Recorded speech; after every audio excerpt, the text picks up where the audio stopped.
뉴스의 깊이를 더하는 시간, 뉴스 더하기 김현수입니다.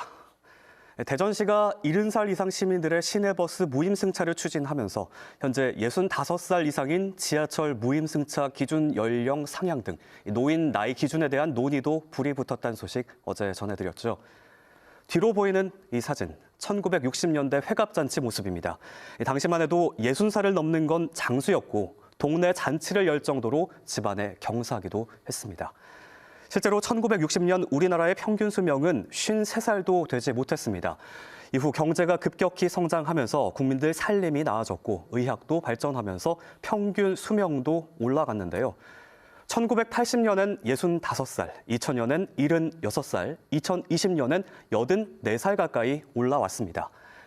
우리나라 노인복지법에는 만 65세 이상을 노인이라고 정의하고 있습니다. 하지만 실제로 65살 이상의 시민들은 어떻게 생각할까? 지난 2020년 보건복지부의 노인실태조사 결과 70살은 넘어야 노인이라고 답했습니다. 절반 이상이 만 70세에서 74세를 노인이라고 봤고 84세 이상이라는 응답도 6.5%였습니다. 이 노인은 말 그대로 늙은 사람을 뜻하지요. 하지만 앞선 조사 결과처럼 65살이 넘어도 늙었다고 생각하지 않는 사람들이 많아지면서 행정을 중심으로는 아예 노인이란 단어를 어르신으로 순화해서 표현하기 시작했습니다. 65살이 법률상 노인의 기준으로 정해진 건 1981년입니다. 그리고 노인 지하철 무임승차 정책이 시작된 건 1984년. 당시 인구에서 노인이 차지하는 비율은 5.9%였지만 지난해에는 17.5%, 3배 가까이 높아졌는데요. 노인 지하철 무임승차에 들어가는 비용도 그만큼 많아진 겁니다. 이렇다 보니 노인 기준 연령을 높여서 관련 복지 부담을 줄여야 한다는 주장이 꾸준히 나오는 건데요. 하지만 노인 단체는 반발하고 있습니다. 노인 연령을 기준을 바꾼다는 그건 말이 안 되죠.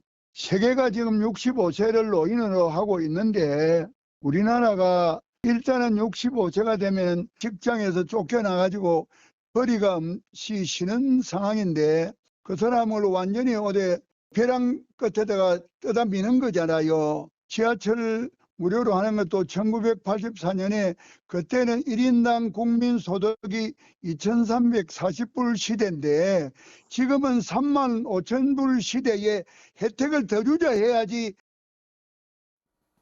네, 그렇다면 외국의 노인 기준 연령은 어떤지도 살펴봤는데요. 실제로 65살이 국가가 많긴 했지만 조금씩 상향하려는 분위기가 강합니다. 독일은 2029년까지 연금 수급 시작 나이가 67살로 올라가고요. 영국과 미국은 66살, 이탈리아는 67살로 이미 높아진 상태입니다. 하지만 미국은 법적인 정년이 없고요. 일본의 경우는 법적 정년이 65살이고 기업은 70살까지 계속 고용해야 할 의무가 있습니다. 그러니까 노인 기준 연령을 조정해서 복지 대상을 축소할 때는 그만큼 다른 대안도 함께 마련이 됐다는 거죠.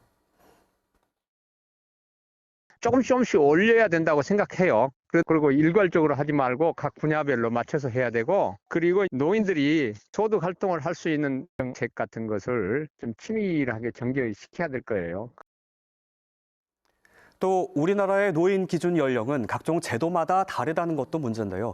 노인복지법은 65살이지만 정년은 60살이고요. 주택연금은 55살부터를 노인으로 봅니다. 당장 대전시를 봐도 지하철 무임승차는 65살부터지만 새롭게 추진되고 있는 시내버스 무임승차는 70살부터죠. 노인 기준이 최대 15살까지 차이가 나는 겁니다. 노인이 되는 기준 나이가 높아진다는 건 동시에 청년과 중장년의 기준 나이도 높아진다는 거겠죠. 수년 전부터 제기되어 문제지만 그동안 노인 기준 연령 변화가 쉽게 이뤄질 수 없었던 이유기도 한데요. 하지만 이미 인구 고령화에 따른 위험이 예고됐고 세계 각국에서도 관련 움직임이 포착되는 상황에서 더 이상 이 문제를 회피할 수만은 없어 보입니다. 지금까지 뉴스 더하기였습니다.